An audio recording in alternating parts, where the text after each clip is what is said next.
बंगलुरु में पिछले दिनों हुई भगदड़ में नई जानकारी सामने आई है। कर्नाटक राज्य क्रिकेट संघ ने विधानसभा में रॉयल चैलेंजर्स बेंगलुरु के आईपीएल ट्रॉफी समारोह के लिए अनुमति मांगी थी। इस बात की पुष्टि राज्य सरकार को भेजे गए एक पत्र से हुई।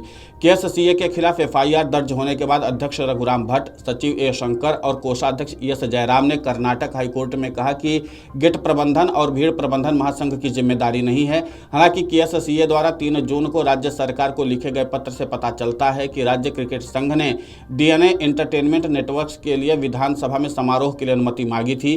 केएससीए ने कहा कि संबंधित कंपनी से आयोजन के लिए आवश्यक व्यवस्थाएं करेगी।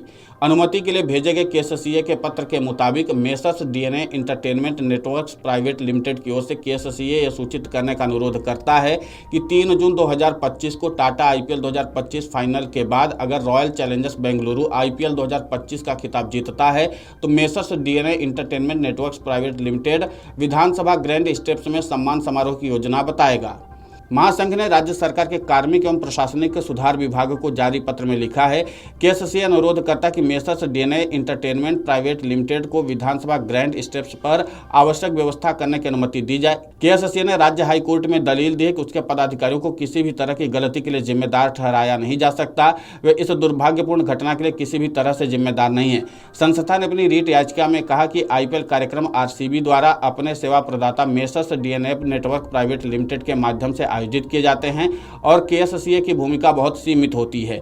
केएससीए आयोजन स्थल और बुनियादी ढांचे उन्हें सौंपता है। उन्होंने कहा कि गेटों का प्रबंधन आरसीबी फ्रेंचाइजी डीएनए की जिम्मेदारी है, जो पुलिस के निर्देश पर काम करते हैं।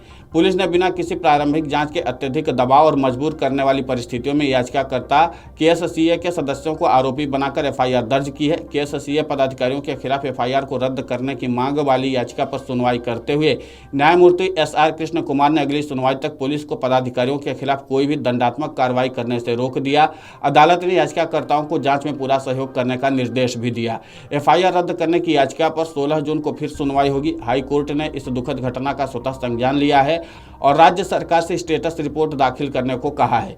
इस पर 10 जून को सुनवाई होगी। बता दें कि स्टेडियम के बाहर हुई भगदड़ में 11 लोगों की मौत और 50 से अधिक लोग घायल हो गए थे। भगदड़ के बावजूद स्टेडियम के अंदर कार्यक्रम जारी रखने पर आयोजकों की तीखी आलोचना भी हुई थी। स्टेडियम के बाहर लाखों लोग आरसीबी सोशल मीडिया आमंत्रण के बाद एकत्रित हुए थे। इस आमंत्रण को हालांकि बाद में हटा दिया गया। अत्यधिक भीड़ के कारण रोड शो रद्द कर दिया गया, लेकिन स्टेडियम के अंदर समारोह जारी रहा। विधानसभा में सम्मान समारोह बिना किसी गड़बड़ी के संपन्न हो गया, लेकिन चिन्नास्वामी स्टेडियम के बाहर अराजकता फैल गई। वहीं भारतीय क्रिकेट टीम के स्टार बल्लेबाज विराट कोहली भी बेंगलुरु भगदड़ मामले में फंसते दिखाई दे रहे हैं। सामाजिक कार्यकर्ता एचएम वेंकटेश ने कोहली को हादसे का जिम्मेदार ठहराते हुए उनके खिलाफ शिकायत दर्ज कराई है। आरसीबी ने मंगलवार को पंजाब किंग्स को हराकर आईपीएल 2025 का खिताब जीता था। यह इस फ्रेंचाइजी का पहला आईपीएल खिताब था, जिसके बाद बेंगलुरु में जश्न मनाने का फैसला किया गया था। पुलिस सूत्रों ने न्यूज एजेंसी पीटीआई के हवाले से बताया कि सामाजिक कार्यकर्ता वेंकटेश की शिकायत पर फिलहाल कोहली के खिलाफ कोई भी एफआईआर दर्ज नहीं की गई है। वेंकटेश ने कोहली को आरसीबी की खिताबी जीत के दौरान मची भगदड़ के लिए जिम्मेदार ठहराया है। बेंगलुरु में बुधवार को आरसीबी की जीत का जश्न मनाया गया था। इसके लिए चिन्नास्वामी स्टेडियम में कार्यक्रम आयोजित किया गया, लेकिन ज़्यादा भीड़ होने के कारण स्टेडियम के बाहर भगदड़ मच गई और इसमें 11 लोगों की मौत हुई और 50 से ज़्यादा लोग घायल भी हुए थे। लेकिन अब इसके बाद इसमें सरकार भी फंसती हुई नजर आ रही, क्योंकि केएससीए ने पत्र लिख करके बता दिया कि सरकार को इस बारे में जानकारी दी गई थी, लेकिन भीड़ को लेकर के कि जानकारी किसको दी गई थी ये किसी को नहीं पता है। अब देखना होगा कि इस मामले पर आगे क्या और स्टेप लिए जाते हैं। Video desk amarujala.com। अगर आप ये वीडियो YouTube पर देख रहे हैं तो हमारे चैनल को सब्सक्राइब कर बेल आइकन दबाएं और Facebook पर देख रहे हैं तो हमारे पेज को लाइक करें।